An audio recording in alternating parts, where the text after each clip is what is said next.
Welcome to the vlog, welcome to No Boring Days. Today we are going to give my review for the Panaracer Gravel King 700 by 32 slick tires. I got the flamingo pink ones, by the way. Okay, here's the marketing for the Gravel Kings. This is from their website, the Panaracer website. The Gravel King lines for cyclists looking to expand their cycling horizons. That includes roads that may not be suited for normal road tires. Our Gravel King tire solves that problem. Ideal for gravel and dirt, round and smooth pavement. So that's from the website, from the Panaracer website. I bought these Panaracer Gravel Kings from Cycle Meeting for 4,600 pesos for the pair. Of course, I set them up tubeless, and then I like to keep track of everything with my Strava. So according to my Strava, I've run 2,248 kilometers on my Panaracer Gravel Kings. The first thing that I noticed after switching them out, because I have new tires now, but the first thing that I noticed was, after 2,200 kilometers, I was surprised by the wear and tear, especially on the back tire. It started balding a little bit, like some of the thread. You couldn't see it anymore compared to my WTB Byway. My WTB Byway, I did almost 5,000 kilometers before switching them over to another pair of tires. Now, caveat on this is that I did not move the back tire to the front and the front tire to the back for the Panaracer Gravel Kings, and I did that for the WTB Byway, so that extends the life a little bit. And also, with the WTB Byway, I was doing a lot of off-roading. And with the Panaracer Gravel Kings, I did some off-roading, but majority of those 2,200 kilometers was definitely on the road. Specifically because we did a lot of training for our round Cebu. That was about 500 kilometers road riding, more or less. Some rough sections here and there, but mostly paved roads. So I suspect that if you are running mostly paved roads, it wears the tire out faster. First of all, I love the tires. I love that it is obnoxiously pink. It was really fun just running pink tires and, just having something that was really different from everybody else. It was so obnoxiously pink, especially so after you do like a road ride or a ride on some off-road sections and the tires get a little bit dirty, the pink isn't as saturated as normal because of all the dirt.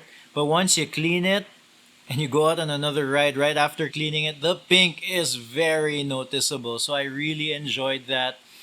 I really enjoyed the pink color, I can't lie. So I ran them at around 45 to 50 psi. I'm about 170 pounds and my bike weighs about, 12, 13 kilos. So I ran them at 45 to 50 psi tubeless. In terms of punctures, the only time I've really gotten myself into trouble with punctures is when I've gone off-road at high speed. So sometimes it's a slight downhill and it's off-road and there are some chunky rocks there.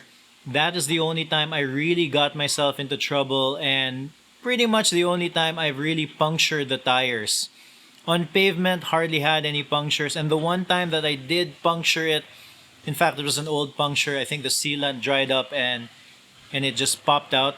But the one time I did puncture it, I was able to seal it back with a bacon strip. It was my first time using a bacon strip, and after doing that, the tubeless sealant sealed it and it was totally fine. So in terms of punctures, that's really the only time I've gotten punctures. It's really rider error.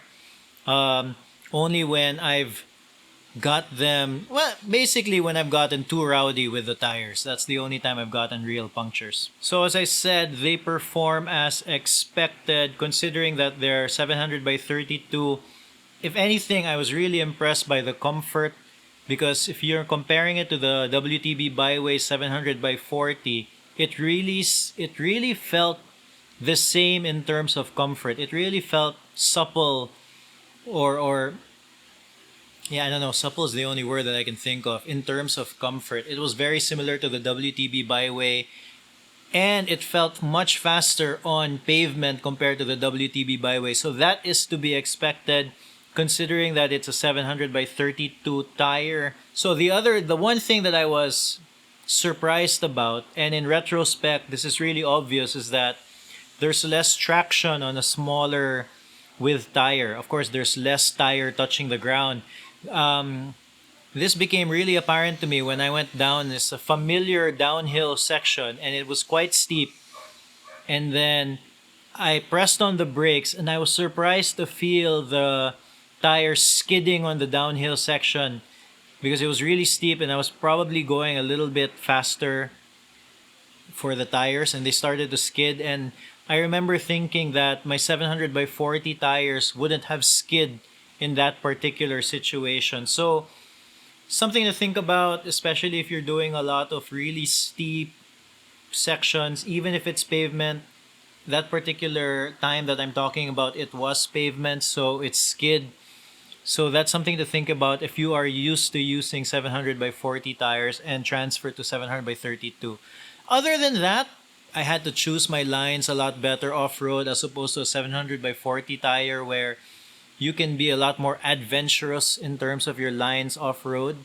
With a 32, you kind of had to really pick your lines, and there were situations where I ended up walking. I didn't make it up today.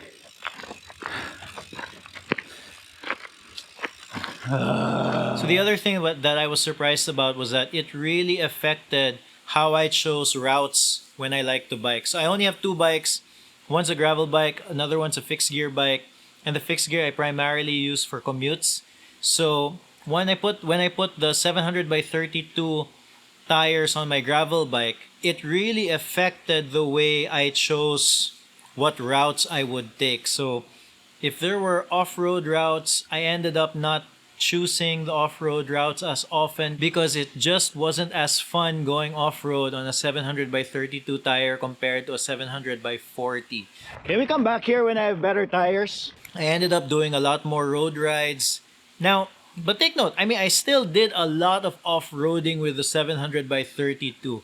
So much, in fact, that I've gotten to the point where if I do buy another bike, which will probably be an honest-to-goodness road bike, I would like the road bike to be able to fit at least 700 by 32 tires. Because that way I can go off-road without having to worry too much about the capability of the tire and the bike. Now, considering where I live, where I don't want to close off that possibility of going through all the bad roads just because my tires can't handle it. So if I do get a road bike, these tires have convinced me that my road bike should be able to fit at least 32 tires. So would I get a Panaracer Gravel King 700 by 32 again? Most probably, especially if we end up doing a lot more road rides, or if I get a road bike way down the line. But for now, I'm gonna go back to my 700 by 40s. Alright, I hope that was helpful. Please subscribe. No boring days.